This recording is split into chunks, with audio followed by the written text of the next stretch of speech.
In this video, we're going to be going over tumble rule number 9, and this is about applying force.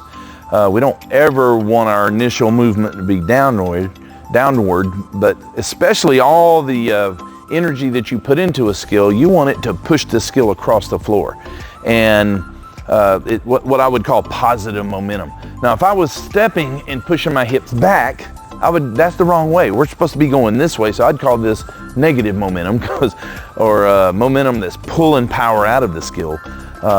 Again, with your proper spacing, if you're following rule number 8 and using your proper spacing, you're going to be pushing yourself across the floor. But the one thing we have to add to it is we don't want to ever put any force on a downward movement. So the forward roll is probably the most classic place where this is done wrong, where you're reaching down because you're thinking, I'm going to do my forward roll on the floor. So you start with your arms up and you look at the floor, and then you bend your legs and reach for the floor, and then you do your forward roll. So you can do a pretty forward roll, you know, just because you went down. Yeah, try it again, actually, because you'll see this a lot and it doesn't look bad. Arms, see, she's keeping her arms on her ears, she's bending her legs, reaching down, and I mean, she's still doing a good forward roll. But if you're going to do a front flip and that's your identity to the front flip, throwing it to the ground, guess what? You're going to throw your front flip right on the ground. So we don't. Habits are that important. They actually are automatic. You don't even think about it. So the correct application is to start with your arms up and squat all the way down. This is getting into position. This is not applying force to a downward force. Now we're going to apply force. She's going to round her back, reach forward, go forward roll, boom. So now everything is forward and up and over. So the handstand, OMG, drive myself crazy. So let's do a lunge step and stop. We'll do like the correct lunge step. We'll keep all of our body in alignment. Now drop your arms down and do a handstand. Drop. Oh my gosh. Oh, drives me crazy. Again, that doesn't look so bad. Do one, and let's do a fairly nice hand step to handstand. We'll do our lunge step, drop your arms. There we go. That doesn't look so bad. See? She's actually keeping her arms in alignment, her head, her shoulders are not going forward. She's rounding her back. I mean, she's actually following rule number 7 of keeping a straight line through your whole body. So let's do this in our builder block workouts. I'm actually have beginners working a round back lunge step. So let's put your arms on your ears and do step forward, lunge step, round back, stop right there. Now round your back like you got a turtle shell on. There we go. Yeah, like this. So now just do a kick and jump and come back to that lunge step. Kick and jump. Good. So that foot, so step, round your back. There you go. Go. Now kick, boom, and come back. Good. Now through the line through her body is not an unbroken line. It's a curved line. And for beginners, sometimes that will help them keep their structure and keep their support. So that is not wrong as far as your body alignment and following tumble rules 1 through 7.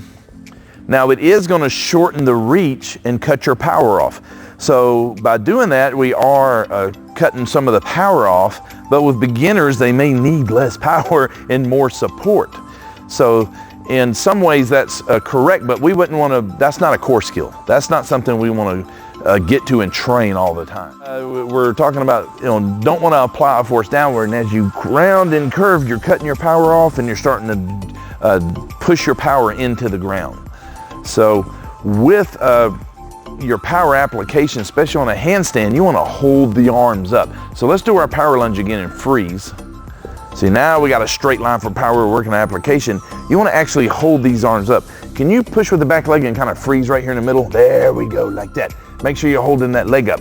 Now, as her leg is tired, it's really hard to stay in that bent leg lunge and do that fly position. But this is the example of holding the arms up and reach out. You don't want to throw the arms down. So how do the hands get to the ground? Just like a seesaw or a teeter-totter, if you lift this end up, this end goes down. So we don't actually throw or place our hands on the ground. You actually want to hold your arms up. So let's do a step to a handstand, and I want to see those arms being held up. Yeah, she's holding the arms up and reaching out. So every time you do a lunge step, you want to make sure you're doing that with cartwheels, with front handsprings, with your round offs. So let's do it again. Step to a handstand, arms up, reaching out. Good. Excellent. The bend of this leg allows us to shift our weight and get over here so we can push with it. So there is this tendency to do a straight leg step to a handstand. You've never done this before, so so what you're going to do, yeah, you're going to kind of keep that leg straight. Step. This one? This lunge leg right here. Step. Keep this leg straight. Yeah, and a tilt to a handstand. See, it's still got good straight body lines. It's still good. It's not bad technique, except for you're not creating the power that you could create. So what we want to do is make sure we're bending this leg, getting our body down here so we can get a good push. Now this is an example. There's two pushes. You got the push of the back leg that pushes you that way. And then when you get your hands here, you got the push of the front leg that should push you that way. So these are examples of adding positive momentum to your tumbling. So that's why I call this lunge a power lunge, because it's creating power.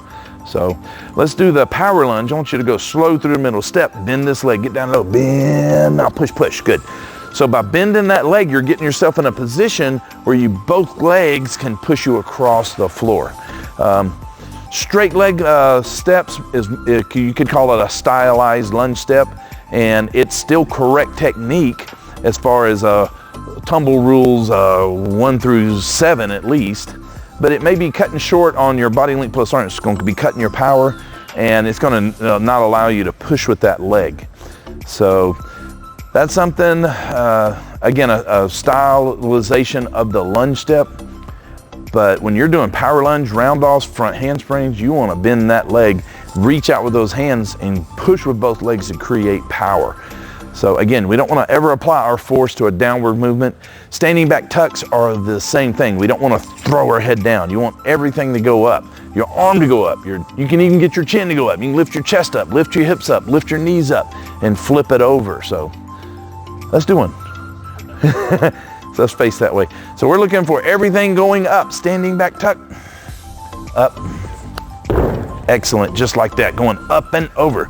Let's do another one. So you can always max out to that arm lift. So let's try to get those arms up a little bit more. Up, everything goes up. Good, just like that, up and over. Back handspring, you don't want to throw the head. Actually, the head, it can't go up because your neck's not made like a slinky. That's just freaky. We don't want, and so you don't want to move the head. You want to keep that head still. We can also show this reach in a back walkover. So let's stand right here and do a back walkover. And we want to see the arms go back, which lifts the body up. Arms go back, they reach under. Good, we don't want to throw the head back. So no power in moving the head. As you get really good at doing your back walkovers and your back handsprings, you want to actually get a piece of foam and put it under your chin and exaggerate the head's position. It's very hard to do a back handspring with your chin down, your head down, back walkovers. But if you've got good flexibility, you're really good at the skill, that's something you can do to eliminate any head throw at all. In fact, I'm gonna go find something we can put under your chin. We have our plush elephant here. We're gonna put this under the chin and do your back walkover. If you've never done this before, get a soft mat to protect your wrist and try back bends with this under your chin. So this is not learning a skill. Go ahead and use this fat head. That's the plushest part. We'll cheat a little bit. There we go. And back walkover. Back walkover. Okay, so right at the end, she's got that little bit of a head throw. She's like, where's the floor? Okay, the floor's right here. I can't pull it out from under you. Yeah, so don't throw the head. Try to reach just with the arm. Arms up. Reach just with the arms. Keep that head down. No reach with the arms. See how she kept her arms here? That's the tendency when the chin's down, is to not reach with the arms. So do that again. Put that under your chin. Arms up. Now I want her, even though her chin's down, I still want her to reach and lift her chest up with her chin down like that. Go do that. Back walk over. Oh, much better. Yes. Oh, that was excellent. He almost only had his ear there. That was even better. Gotta do that again. So again, we're applying our force to all the positive movement. The hands come around. Your hands don't actually go into the ground on these bends on the back walkover or the back handspring. Your hands actually need to come around and come under. So we're still not going into the ground. We're not applying any force downward. The reach comes around to create this circle and it lifts you up. So when we're doing this, we're eliminating the head going back, which is down our force to all the positive movement. The hands come around. Your hands don't actually go into the ground on these bends on the back walkover or the back handspring. Your hands actually need to come around and come under. So we're still not going into the ground. We're not applying any force downward. The reach comes around to create this circle and it lifts you up. So when we're doing this, we're eliminating the head going back, which is a downward force, and we're just putting all our power on what rotates us around and lifts us up. Let's do it again. Back walk over. Up, reach, arms behind the head. There we go, nice. Now a transition skill that you can do for the back handspring is back walk over to a handstand. So this will eliminate any unnecessary bend. So as soon as her hands touch the ground, she's gonna push up, bring her legs together. So reach back and push up. There we go, good, again. Yeah, if you can stop it in the handstand, then you pushed up quick enough and soon enough and you didn't have any unnecessary bend in your back. Reach, now push up. Excellent, right there. She kept her chin down. I saw the elephant jump out. It was all the elephant's fault on that one. He's getting very scared. Let's do it again. One more. So this is when you're in your back handspring, you want to reach, lift your body up. As soon as your hands touch, you want to go to the snap down. So that's what we're working on here. Push it up. Oh, look at there. That was good. A little bit of an arch in the back, so she went on over. Let's do it again. As soon as your hand touch, straighten up. Reach back. Push it up. Oh yes, much better. Very good. So apply all your forces on what moves the skill across the floor, your positive momentum, and apply force on upward movements. No forces applied to downward movements. Carry on.